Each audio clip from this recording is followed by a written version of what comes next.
মহাভারতে বলা হয়েছে সত্য যুগে সকল স্থানই তীর্থ, ত্রেতায় পুষ্করের শ্রেষ্ঠত্ব, দাপরের শ্রেষ্ঠ তীর্থ কুরুক্ষেত্র, আর কলিযুগের শ্রেষ্ঠ তীর্থ হল গঙ্গা। তাই সনাতন বিশ্বাস মতে কল্লোলিনী গঙ্গাকে বলা হয় পতিত পাবনী বা পতিতোদ্ধারিণী, অর্থাৎ তিনি পাপীদের উদ্ধারকারিণী। যুগ যুগ ধরে এই উপমহাদেশে গঙ্গা জল পান করা হয় অতি পবিত্র জ্ঞানে। সনাতন ধর্মীয় সকল প্রকার মাঙ্গলিক অনুষ্ঠান গঙ্গার জল ছাড়া কখনোই সম্পূর্ণ হয় না। বলা হয় গঙ্গায় স্নান করলে সকল প্রকার পাপ বিনষ্ট হয়। পৌরাণিক কাহিনী মতে একবার দেবী পার্বতীর সখী জয়া ও বিজয়া তার কাছে প্রার্থনা করেছিলেন সকল তীর্থ দর্শন এবং তীর্থস্থান করার জন্য। দেবী তাদের অভিলাষ পূরণের জন্য তাদেরকে প্রথমে গঙ্গা তটে নিয়ে যান এবং সেখানে গঙ্গা দর্শন করিয়ে গৃহে প্রত্যাবর্তন করেন। সখীদ্বয় তখন বিস্মিত হয়ে দেবী পার্বতীকে জিজ্ঞাসা করেন, হে দেবী, আমাদেরকে কেবল একটি মাত্র তীর্থ কেন দর্শন করালেন? দেবী পার্বতী তখন উত্তর দিলেন, গঙ্গা সর্বতীর্থজননী এবং সর্বধর্মের পোষবিত্রী, তাই গঙ্গা দর্শনে সকল তীর্থ পরিভ্রমণ ও দর্শন সুসম্পন্ন হয়। তাই বেগবতী গঙ্গা নদী হয়েও বহু যুগ ধরেই পূজিতা হয়ে আসছেন মাতৃদেবী রূপে। রামায়ণ, মহাভারত সহ বিভিন্ন পুরাণে বহুভাবে তাকে মণ্ডিত করা হয়েছে দেবীত্বে ও মহাদেবীত্বে। পদ্মপুরাণে বলা হয়েছে প্রজাপতি ব্রহ্মার আহ্বানে উদ্ভুত্তা হয়ে আদ্যাশক্তি থেকে উৎপন্ন হন 7 জন শক্তি, আর তারা হলেন সাবিত্রী, সরস্বতী, লক্ষ্মী, উমা, শক্তিবীজা, তপস্বিনী ও গঙ্গা। ব্রহ্মবৈবর্ত পুরাণ মতে দেবী গঙ্গা হলেন মূল প্রকৃতির অন্যতমা। আবার মহাভাগবত পুরাণ মতে মূল প্রকৃতির বিদ্যারূপা শক্তি হলেন গঙ্গা, দুর্গা, সাবিত্রী, লক্ষ্মী ও সরস্বতী, এই পঞ্চ অংশ। তারা এই পঞ্চ অংশে বিভক্ত হন।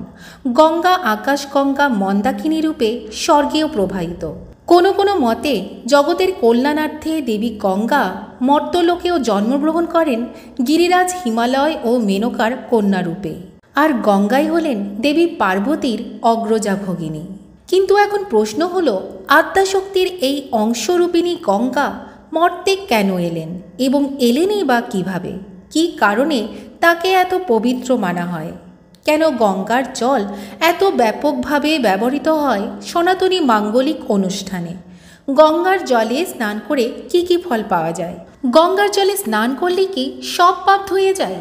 কী রূপে বা কোন মন্ত্র উচ্চারণে দেবী গঙ্গাকে সন্তুষ্ট করা যায়? আপনি যদি সনাতন ধর্মে বিশ্বাসী হয়ে থাকেন তবে এই প্রশ্নগুলো নিশ্চয়ই আপনার মনে উঁকি দিচ্ছে। চলুন তবে জেনে নিই এই সকল প্রশ্নের উত্তর। গঙ্গার জন্মকাহিনী। গঙ্গার জন্মকাহিনী বিষয়ে সনাতন ধর্মগ্রন্থগুলোতে 3টি মত জানতে পারা যায়।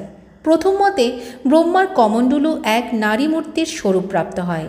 এই দৈব নারী মূর্তিকে পরবর্তীতে গঙ্গা নামে অভিহিত করা হয়েছে। বৈষ্ণব মতানুসারে ব্রহ্মা তার কমণ্ডলুর জল নিয়ে সশ্রদ্ধ চিত্তে বিষ্ণুর পদ ধৌত করছিলেন। সেই শ্রীপাদ ধৌত জল থেকে জন্ম হয় মহাপবিত্র গঙ্গার।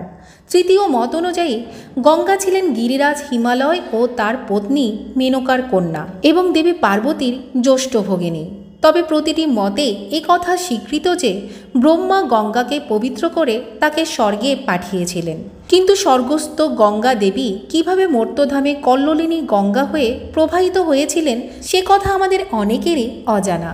আসুন প্রথমে জেনে নেওয়া যাক গঙ্গার মর্ত্যাহরণের কাহিনী। গঙ্গা দেবীর মর্ত্যাহরণের অন্যতম কারণ ছিল সাগরে জল পূর্ণ করা। একসময় বৃত্রাসুর নামক এক ভয়ঙ্কর অসুর দেবতা ও মুনি ঋষিদের জীবন অতিষ্ঠ করে তুলেছিল। তার মূল শক্তি ছিল কালকেয় জাতির অসুরেরা। এই বৃত্রাসুরের অত্যাচার থেকে মুক্তি পেতে ত্রিদেবের পরামর্শে দেবরাজ ইন্দ্র মহর্ষি দধিচির অস্থি দিয়ে দেবশিল্পী বিশ্বকর্মার সাহায্যে নির্মাণ করেছিলেন তার অস্ত্র বজ্র। এই বজ্রাঘাতে তিনি পরাজিত ও নিহত করেন বৃত্রাসুরকে। এর ফলে মুনি ঋষিদের ওপর ক্ষুব্ধ হলেন কালকেয় অসুরগণ। সুচতুর পরিকল্পনায় তারা লুকিয়ে পড়েছিলেন সাগরের গভীর তলদেশে। গভীর রাত্রিতে তারা সমুদ্র থেকে উত্থান করে পৃথিবীতে ধ্বংসযজ্ঞ চালাতে লাগলেন। তাদের নিষ্ঠুরতার প্রকোপ থেকে মুক্তি পাচ্ছিল না মানুষ, মুনি ঋষি এবং প্রাণীকুল। দিনের পর দিন তাদের এই বর্বরতার মাত্রা চরম থেকে চরমতম পর্যায়ে পৌঁছে গিয়েছিল। অবশেষে কোনো উপায় না দেখে দেবতারা শরণাপন্ন হয়েছিলেন অগস্ত্য মুনির।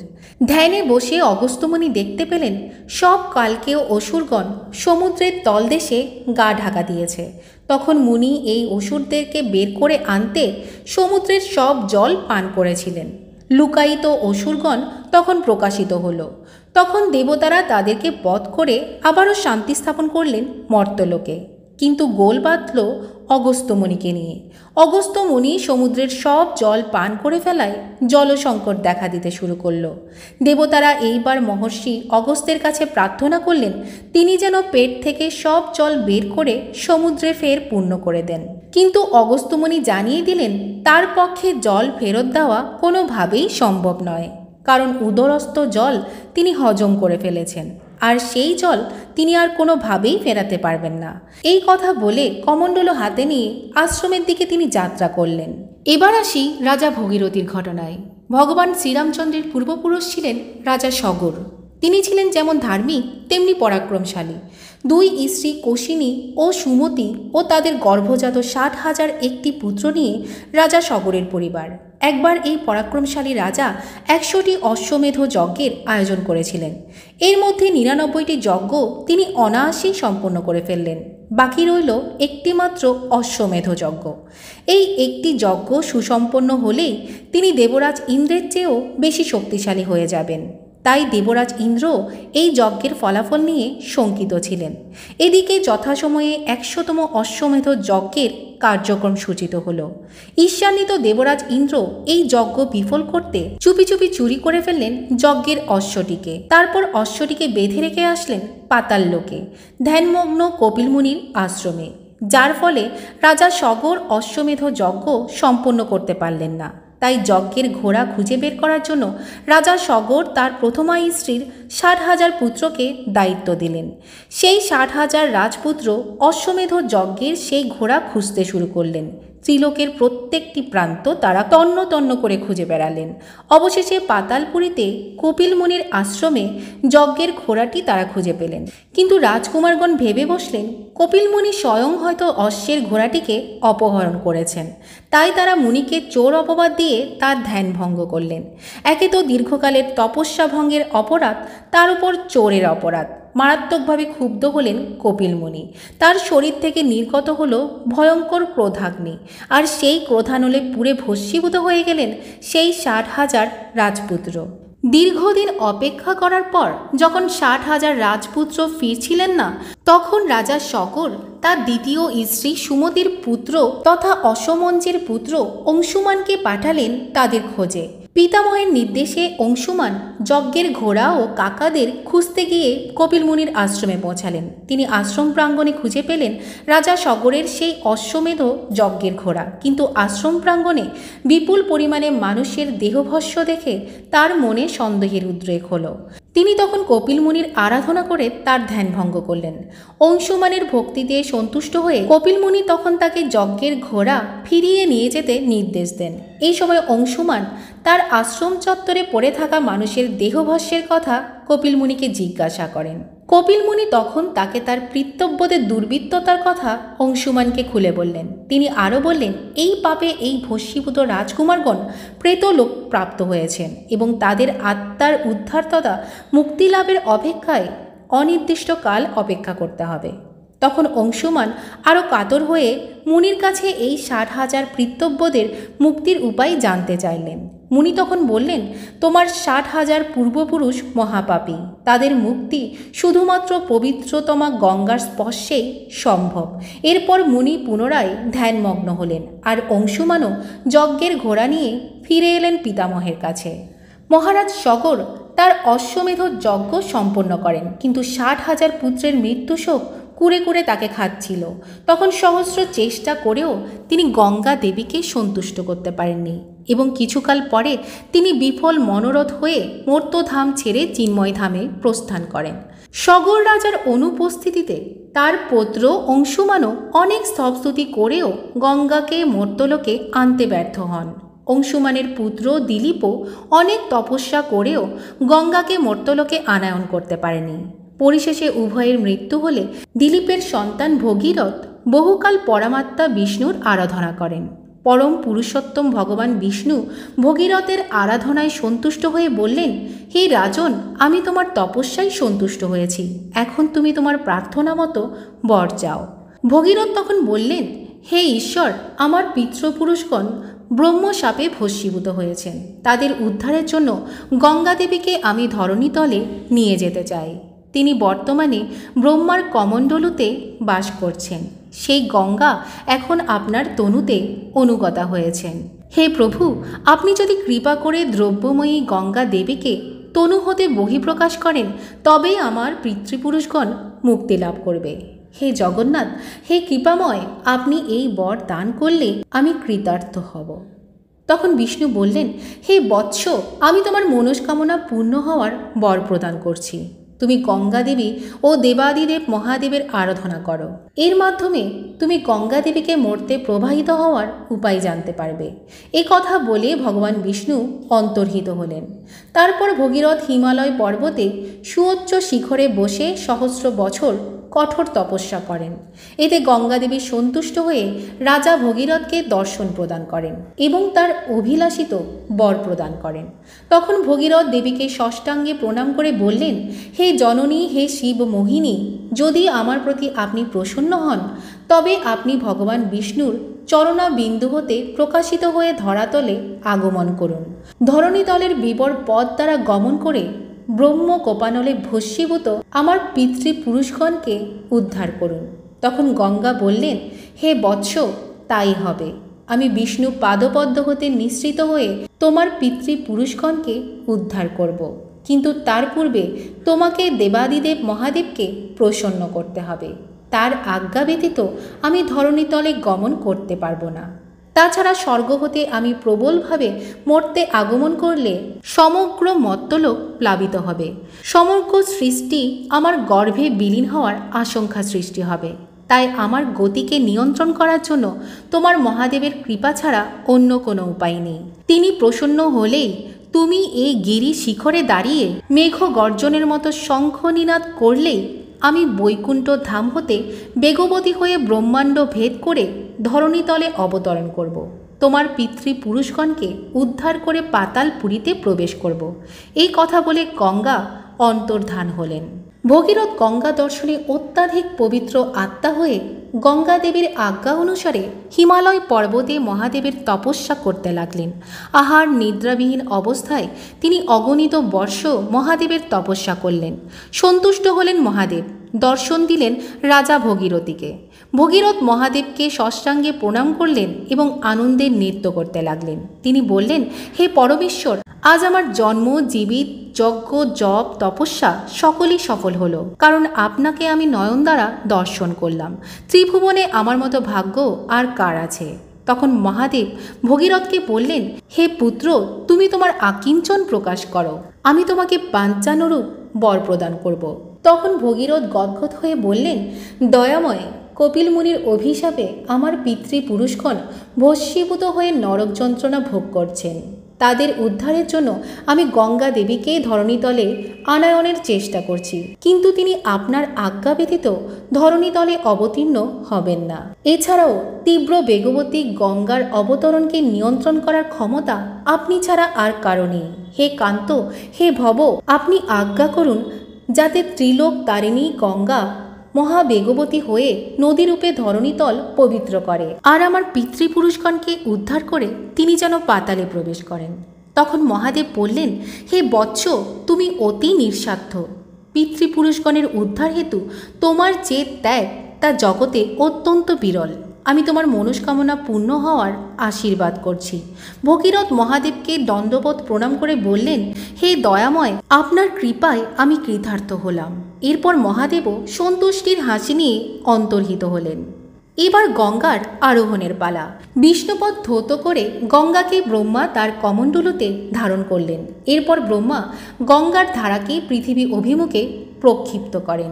এদিকে কৈলাসের দণ্ডায়মান শিব তীব্র ও প্রবল বেগবতী গঙ্গার গতিবেগ মন্থর করতে গঙ্গাকে নিজের জটাজালে আবদ্ধ করে ফেলেন। তারপর তিনি একে একে জটা অবমুক্ত করে গঙ্গাকে বিভিন্ন শাখায় মুক্ত করে দেন। মুক্তি পেয়ে গঙ্গা 3 ধারায় প্রবাহিত হতে আরম্ভ করলেন। স্বর্গের ধারার নাম হল মন্দাকিনী, পাতালে হলেন ভোগবতী, আর মর্তে হলেন অলকানন্দা।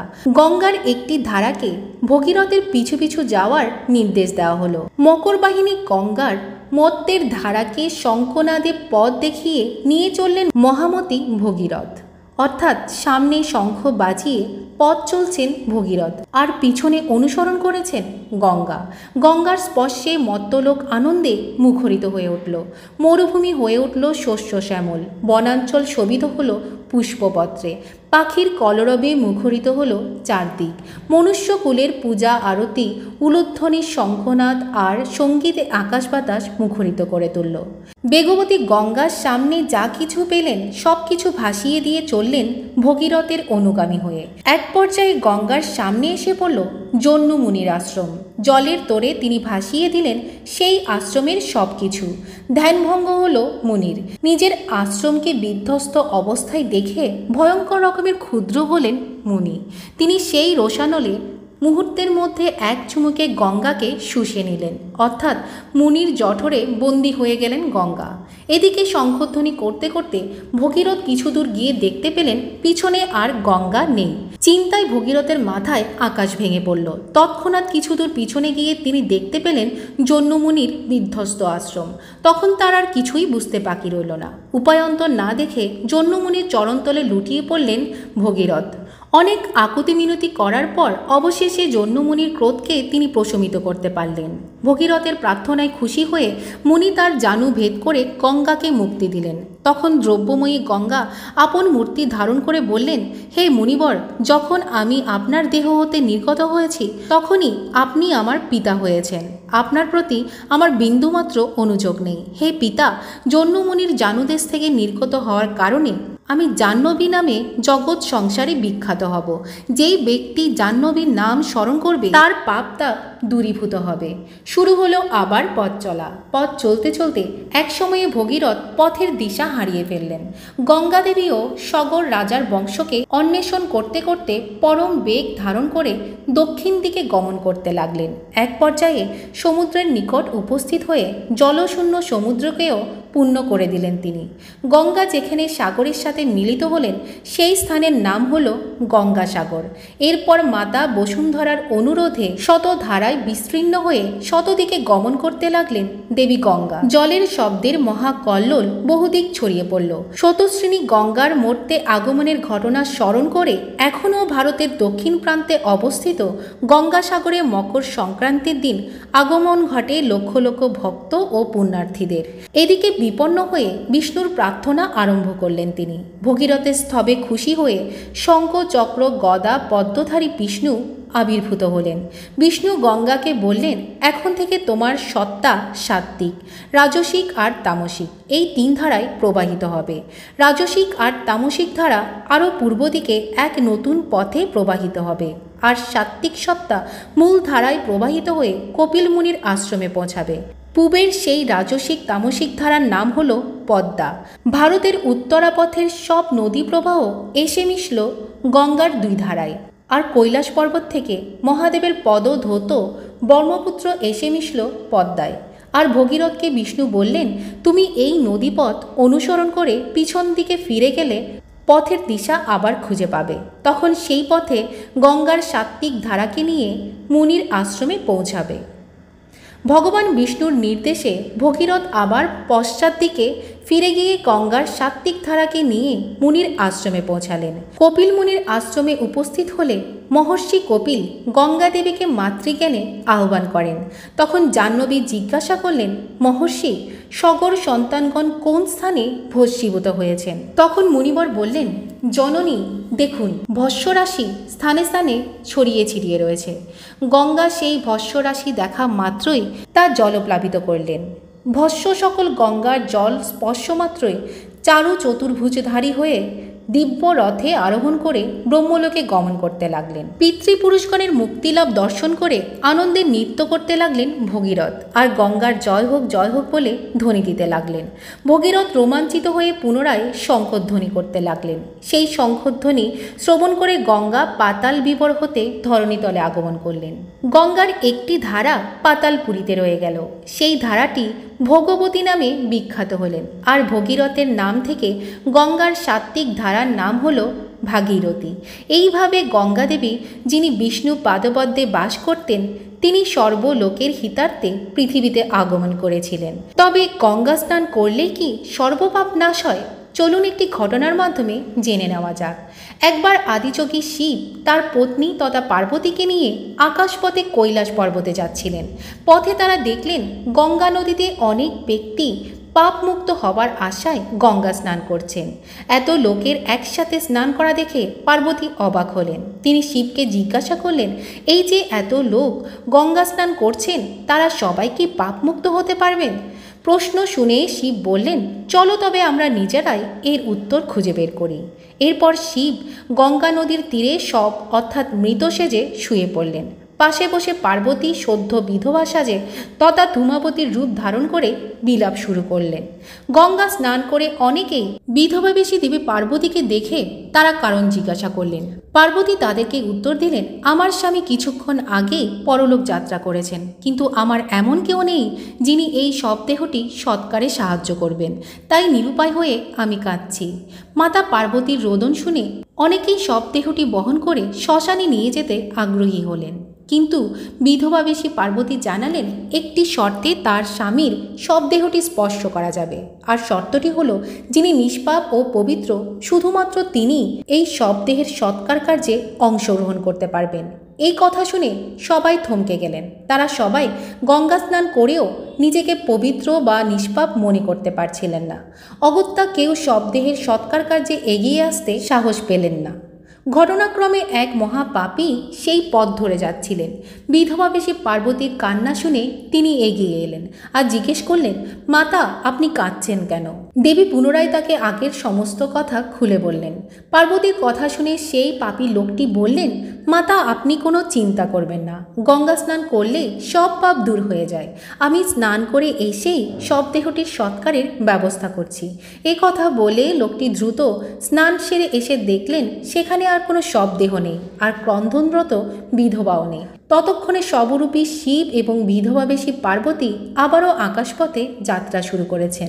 শিব এবার স্মিত হাসি হেসে দেবী পার্বতীকে জিজ্ঞাসা করলেন, তাহলে কি বুঝতে পারলে? পার্বতী তখন উত্তর দিলেন, শুধু গঙ্গা স্নান করলেই পাপমুক্ত হওয়া যায় না, বরং যারা দৃঢ় বিশ্বাস ও আস্থা নিয়ে গঙ্গা স্নান করে তারাই কেবল পাপ থেকে মুক্তি লাভ করে। আমরা অনেকেই পুণ্য লাভের আশায় এবং পাপ মুক্তির জন্য অনেক ধরনের কাজই করে থাকি, কিন্তু মনে যদি দৃঢ় বিশ্বাস ও আস্থা না থাকে যে কাজটি করে আমার পুণ্য হবে বা পাপ মুক্তি হবে, তাহলে সেই কাজটির ফল কখনোই পাওয়া যায় না। এবার আসুন জেনে নেওয়া যাক কোন তিথিতে গঙ্গা স্নান করলে কি কি ফল লাভ করা যায়।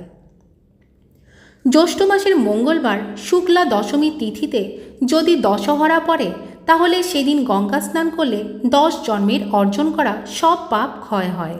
এছাড়াও অযুত পরিমাণ অশ্বমেধ যজ্ঞের যে ফল মেলে তা শুধুমাত্র একবার দশহরা স্নান করলে লাভ করা যায়। এই যোগ ভাগীরথ দশহরা নামে পরিচিত।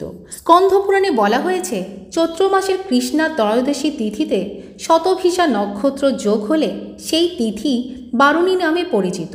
এই তিথিতে গঙ্গা স্নান করলে বহু শত সূর্যগ্রহণে গঙ্গার স্নানে যে ফল সেই ফল লাভ করা যায়। রবিবারে সূর্যগ্রহণ এবং সোমবারে চন্দ্রগ্রহণ হলে চূড়ামণি যোগ হয়। এই যোগে গঙ্গা স্নান করলে অনন্ত গঙ্গা স্নানের মতো ফল লাভ হয়। গ্রহণ চলাকালীন যে গঙ্গা স্নান তাকে গ্রহণ স্নান বলা হয়, আর গ্রহণ শেষের যে স্নান তাকে বলা হয় মুক্তি স্নান বা মোক্ষ স্নান। পুরাণে বর্ণিত হয়েছে, সূর্যগ্রহণকালে হরিদ্বারে গঙ্গা স্নান পুণ্যদায়িনী প্রয়াগ, পুষ্কর, গয়া এবং কুরুক্ষেত্রের মতো পুণ্যদায়িনী। ফাল্গুন মাসের শুক্লপক্ষের যে দ্বাদশী তিথি গোবিন্দ দ্বাদশী নামে পরিচিত, এই দ্বাদশী মহাপাপ নাশিনী। এই তিথিতে গঙ্গা স্নান করলে মহাপাপও নাশ হয়। পুনর্বসু নক্ষত্র ও বৃষলগ্ন যদি চৈত্র মাসের শুক্লা অষ্টমীতে যোগ হয়, তাহলে এই যোগে ব্রহ্মপুত্রে স্নান করলে সকল পাপ থেকে মুক্তি লাভ হয় এবং সমস্ত তীর্থস্থান পরিভ্রমণ ও স্নানের ফল লাভ হয়। পৌষ মাসের অমাবস্যা তিথিতে মূলা নক্ষত্র যোগ হলে হয় নারায়ণী যোগ, আর এই যোগে করতোয়াতে স্নান করলে 3 কোটি কুল পর্যন্ত উদ্ধার হয়ে যায়। চলুন তবে পবিত্র রূপিণী গঙ্গা দেবীর মন্ত্রটি উচ্চারণ করি। সদ্য পাতক সংহদ্রী, সদ্য দুঃখ বিনাশিনী, সুখদা মোক্ষদা গঙ্গা, গঙ্গেব পরমাগতি। অর্থাৎ যিনি তৎক্ষণাৎ পাপ হরণ করেন, দুঃখ বিনাশ করেন, সুখদাত্রী মোক্ষদাত্রী গঙ্গা, সেই গঙ্গাই আমার পরম গতি। ভিডিওটি কেমন লেগেছে কমেন্ট করে জানাতে ভুলবেন না। আর আপনি যদি আমার চ্যানেলে নতুন হয়ে থাকেন, চ্যানেলটি সাবস্ক্রাইব করতে ভুলবেন না। ধন্যবাদ।